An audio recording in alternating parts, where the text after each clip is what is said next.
comment un individu, c'est-à-dire un être humain qui a toutes ses facultés en place, qui va dans un endroit, qui donne son argent à une personne, et en retour, on lui donne un objet qui sert à faire entrer du fumier dans son corps et à faire sortir du fumier dans ses narines ou bien dans sa bouche. Ceux qui fument la chicha, je ne vois pas l'intérêt, je ne vois pas ce qui est avantageux dedans. C'est-à-dire, tu payes ton argent pour aller t'asseoir et te faire empoisonner toi-même. D'ailleurs, attends, la chicha, quand tu fumes la chicha, qu'est-ce que ça te fait en réalité? Ça augmente ta vie, ça te rend intelligent, c'est bon pour la santé, ça te rend efficace, ça te permet à te développer dans tes quotidiens. Je dirais non. Alors pourquoi fumer? Pourquoi c'est-à-dire mettre ton argent dans quelque chose qui est inutile pour toi, qui ne te bénéficie? Bref, qui ne va rien t'apporter.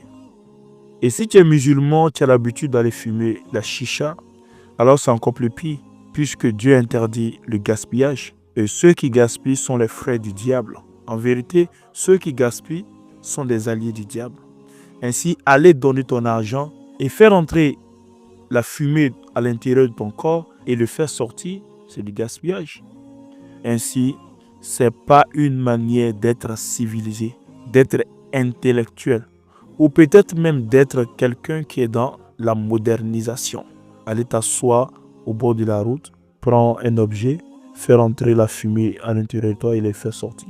Ça n'a rien à voir avec quelqu'un qui est civilisé. Au contraire, ça montre que tu es quelqu'un d'ignorant, peut-être stupide. Comment aller payer quelque chose qui t'empoisonne? Ou bien comment aller acheter quelque chose qui à chaque fois diminue ta santé? Comment acheter quelque chose qui ne t'apporte rien de bon, rien de positif, uniquement des choses négatives? Ainsi, soyez intelligents, conscients que tout ce que l'être humain fait n'est pas forcément bon. C'est pas parce que les gens achètent la chicha, ils fument la chicha, ils font certaines choses, que vous allez penser que c'est bon et qu'on doit les imiter et faire la même chose. Non. Ainsi, réfléchissez avant d'adapter ou bien accepter certaines choses dans votre quartier, dans votre société, dans votre milieu de vie. Ainsi, on sera la prochaine, Inch'Allah.